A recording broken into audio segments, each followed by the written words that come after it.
All right, let's start. Number 10. The point of no return.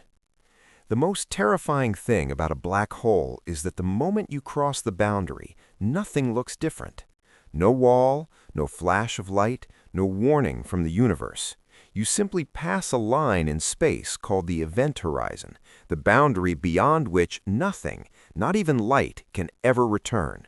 A point where space visibly warps into catastrophe and announces itself as a threshold.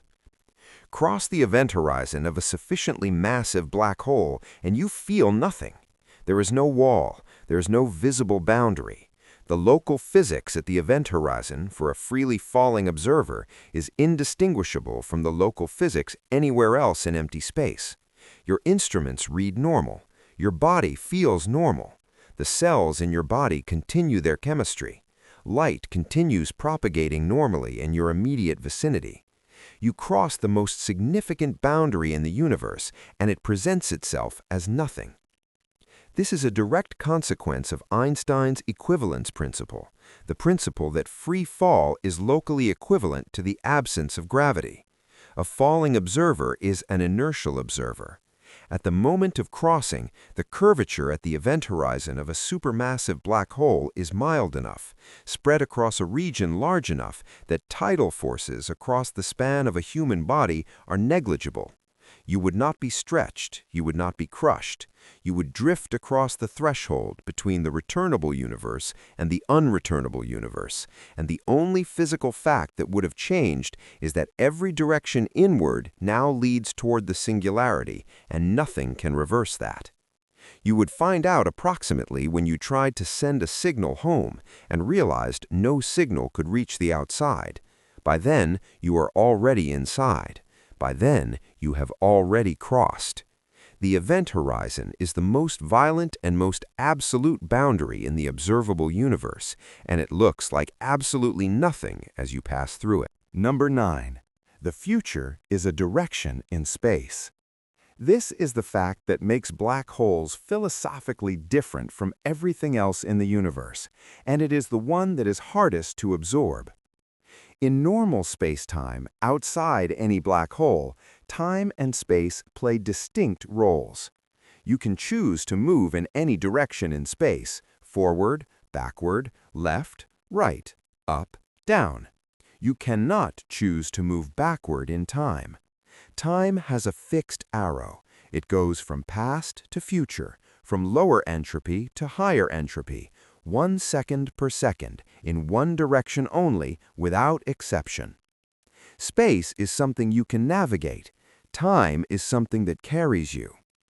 Inside the event horizon, the roles switch. The singularity is not a place in space that you are traveling toward. It is a moment in time that you are traveling toward. The direction inward, toward the center, becomes a direction in time, not space. You can no more choose not to reach the singularity than you can choose not to reach tomorrow. The singularity is not somewhere you go, it is something that happens to you. It is your future. Inevitably, completely, on a timetable determined by the mass of the black hole and nothing else. This means that inside a black hole, the word escape has no meaning. You cannot escape the singularity for the same reason you cannot escape Tuesday.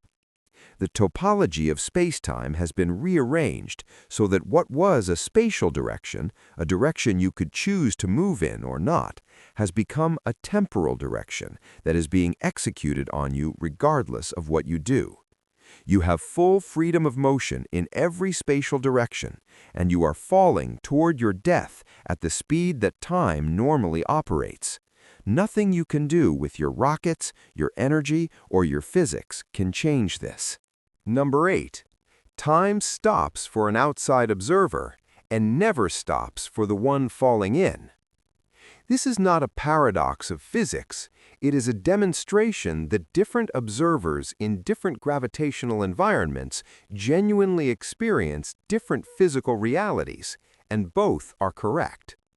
From the perspective of an observer safely outside the black hole, watching someone else fall in, The infalling person appears to slow down as they approach the event horizon.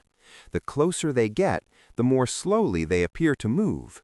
The photons they emit are progressively more red-shifted, stretched to longer and longer wavelengths by the extreme gravitational field. As the infalling person approaches the horizon, their image becomes redder, dimmer, and more frozen. In the mathematical limit, they never quite reach the horizon from the outside observer's perspective. They appear to halt asymptotically, frozen at the boundary, growing dimmer and redder until they fade below detection. From the perspective of the infalling person, none of this happens. They cross the horizon in finite time by their own clock. They continue inside. They reach the singularity in a finite, calculable time. They die, in the sense of reaching the singularity, at a specific proper time after crossing the horizon. Both observers are correct. The infalling person genuinely crosses the horizon and reaches the singularity. The outside observer genuinely never sees this happen. These are not contradictory statements about physical reality. They are statements about what two observers with different space-time trajectories physically observe. Time is not a single universal quantity that ticks the same for everyone. It is something that each observer experiences along their own world line, and the two world lines in this scenario are so different that the horizon crossing is a real, finite event for one of them and an asymptotic, never completed event for the other. The universe is patient. For the outside observer, the infalling person is frozen there forever. For the infalling person, there is no forever left. Number 7. The singularity is not a point. It is the end of time itself. Everything in the universe has a past and a future. Every event sits somewhere in the chain of cause and effect. Every object has a world line, a continuous path through space-time from its creation to its destruction. Even a proton that will last longer than the current age of the universe has a world line that theoretically continues forward as long as time continues forward. At the singularity of a black hole, the world lines end, not by merging, not by transforming, by ending. In the mathematics of general relativity, the singularity is a boundary, a place where the theory produces infinities, where the curvature of space-time becomes infinite, where the equations break down and output nonsense. The theory does not describe what happens at the singularity. It describes everything up to a final moment, and then it stops describing. The geodesics, the paths through spacetime that particles and observers follow, are truncated. They reach the singularity and have nowhere to go. This is not like hitting a wall. Hitting a wall is a physical event in spacetime. A ball hits a wall and bounces back. The wall is a location in space at a moment in time. The singularity is not a location in space at a moment in time. It is a moment in time that cannot be followed by another moment. It is a truncation of the future. For anything that reaches the singularity, there is no after, not because it was destroyed and its matter scattered. The matter that falls in does not re-emerge somewhere else, because the time in which it existed has come to an end. It is the termination of a world line, the most violent possible ending of an object's participation in the universe. General relativity predicts this and cannot describe it. The prediction that singularities exist is one of the most robust results in the theory. The inability to describe them is the clearest signal that general relativity is incomplete, that the singularity is a wound in the theory that only quantum gravity can address. We do not have a theory of quantum gravity. We do not know what actually happens at the singularity. We know only that our best theory says time ends there and refuses to say what that means. Number 6. Every black hole is a one-way information sink. When matter falls into a black hole, it carries information. Not in the colloquial sense, but in the precise physical sense. Every particle is in a specific quantum state. and the totality of those quantum states constitutes a complete description of the matter. The configuration of atoms in your body, the spin of every electron, the position and momentum of every proton, all of this is information in the physical sense, and quantum mechanics says it cannot be destroyed. The information can be scrambled, redistributed, made practically inaccessible, but it cannot be annihilated. This is quantum unitarity. Hawking radiation changes this picture in a way that has not been resolved. Black holes evaporate. They emit thermal radiation, random, featureless, carrying no information about what fell in. If a black hole evaporates completely and its Hawking radiation carries no information, then the information about everything that ever fell in has been destroyed. Quantum unitarity has been violated. Physics is broken in a fundamental way. This is the black hole information paradox, and it has been the central crisis of theoretical physics for more than 40 years. Hawking himself originally argued that the information was indeed destroyed, that black holes were a genuine exception to quantum unitarity, and that physics needed to accommodate this. Later, most physicists moved toward the position that information must escape somehow, encoded in subtle correlations in the Hawking radiation. But no one can calculate precisely how this happens. The mechanisms proposed, holography, black hole complementarity, firewalls, island formula contributions to the entropy, involve physics at the intersection of quantum mechanics and gravity that we cannot directly test and cannot fully compute. The paradox has not been resolved. It has been passed between theoretical frameworks, each of which addresses some aspects while leaving others untouched.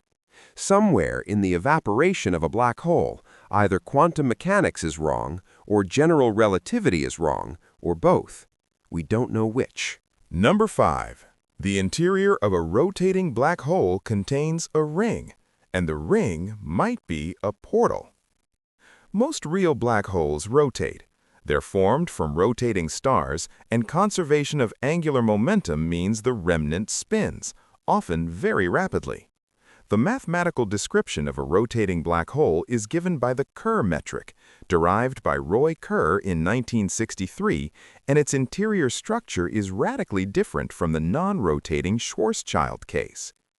Inside a Kerr black hole, the singularity is not a point.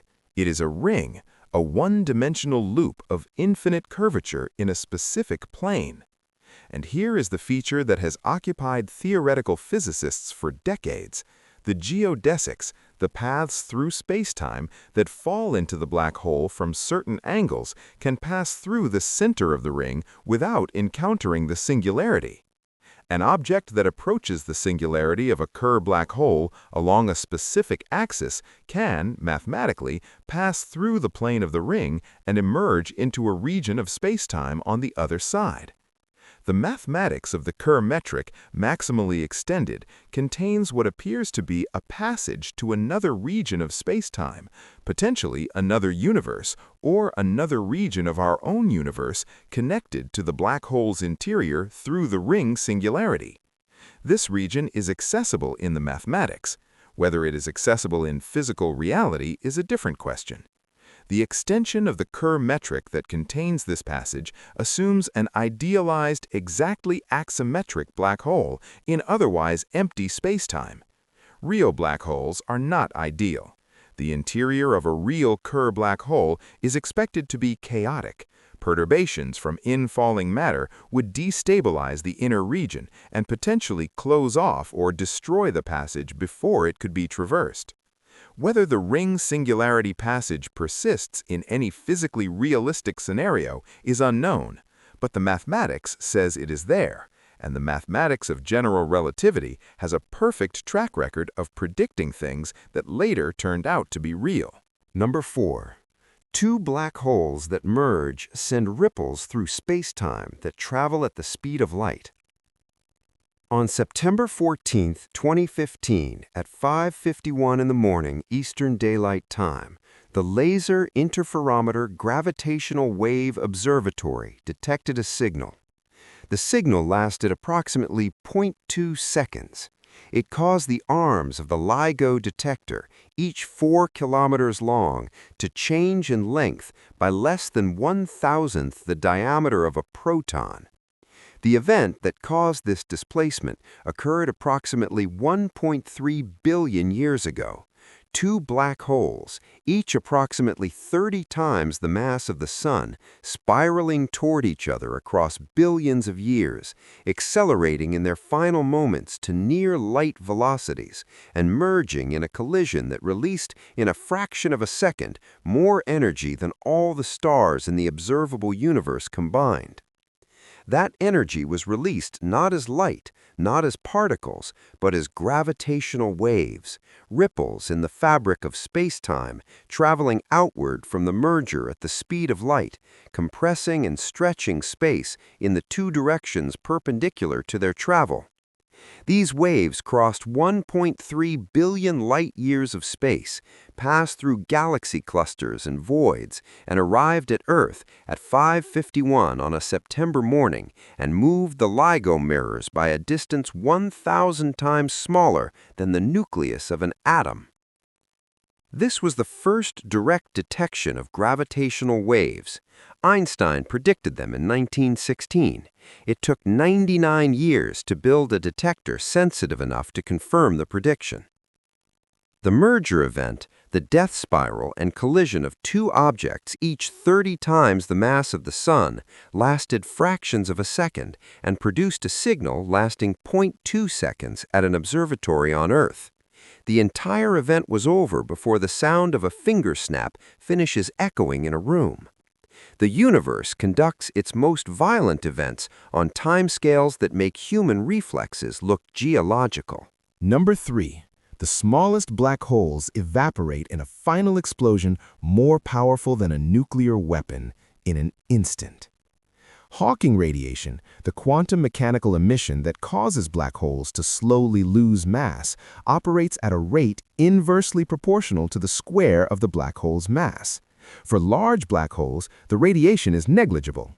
A black hole of solar mass radiates at a temperature of approximately 60 nanokelvin, colder than the cosmic microwave background, and loses mass at a rate so slow it is effectively zero on any cosmological timescale.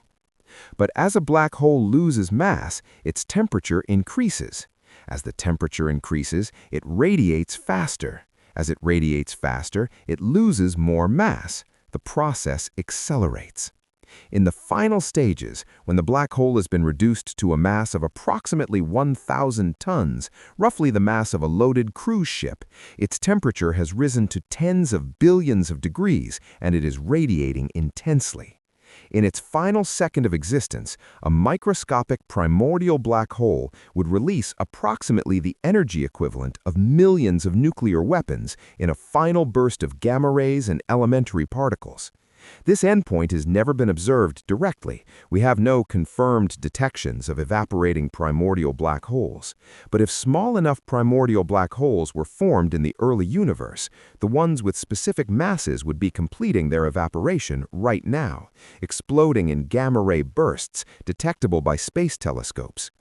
No confirmed evaporation event has been identified. This either means small primordial black holes in the critical mass range were not formed in significant numbers, or the final burst has not been detected yet, or, and this is the theoretically charged possibility, the final stages of Hawking evaporation do not produce the explosive burst that simple theory predicts, because quantum gravity effects alter the final stages in ways we cannot calculate. The most energetic single-event explosion available to a known physical process, derived from pure mathematics and quantum mechanics, has never been seen. We are not sure if it exists. Number 2. A black hole collision can produce more energy in a millisecond than all stars in the observable universe emit in that same millisecond, and no light comes out. This requires a moment to absorb. The observable universe contains approximately 2 trillion galaxies. Each galaxy contains, on average, hundreds of billions of stars. Our Sun emits approximately 3.8 times 10 to the 26th power joules of energy per second. Multiplied across 2 trillion galaxies and their hundreds of billions of stars, the total luminosity of the observable universe, the total energy released per second by all stellar fusion, all accretion disks, all quasars, all supernovae in progress, is an incomprehensible number. In the final moments of a binary black hole merger, the power emitted in gravitational waves exceeds this total. For a few milliseconds, one colliding pair of black holes radiates more energy than the combined luminosity of every star and active galactic nucleus in the entire observable universe. None of this energy is light, not a single photon. The collision of two black holes produces no electromagnetic signal, no gamma rays, no visible flash, no radio waves, nothing that any optical or radio or X-ray or gamma ray telescope would detect. The most energetic event in the universe is invisible to every instrument we built for the first century of modern astronomy. The only way to observe it is to detect the gravitational waves, the space-time distortions it produces. Before LIGO, these events were occurring throughout the universe, and we could not see them at all. The universe had been conducting the most violent events in its history in perfect silence for 13.8 billion years, and we only acquired the ability to hear them in 2015. Number 1. At the center of every black hole, the laws of physics stop working, and we have no idea what replaces them. Every other entry on this list is something that physics can describe, at least partially. The event horizon is describable by general relativity. The singularity is predictable, even if general relativity breaks down there. Hawking radiation is predictable from the intersection of quantum mechanics and curved spacetime. The gravitational waves from mergers are predictable and have been confirmed by experiment. But what happens at the singularity itself? What actually occurs when matter is compressed to infinite density at zero volume is not describable by any physics we have. General relativity predicts the singularity exists and then refuses to describe it. Quantum mechanics, applied to the conditions at the singularity, produces mathematical infinities that are not physical predictions, but signals that the theory is being applied outside its domain of validity. The two best theories in physics, each confirmed to extraordinary precision in their respective domains, both fail simultaneously at the singularity. There is no theory of quantum gravity to replace them. There is no description of what the singularity actually is in physical terms. There is no accepted answer to what happens to the matter that reaches it. The singularity at the center of a black hole might be a ring that connects to another spacetime. It might be replaced by a quantum bounce that expands into a new universe. It might be a region where space and time, as we understand them, dissolve into some more fundamental structure that our current mathematics has not yet learned to describe. It might be a place where information is destroyed, where geometry ceases to be meaningful, where the concepts of before and after no longer apply. We do not know. We cannot currently know.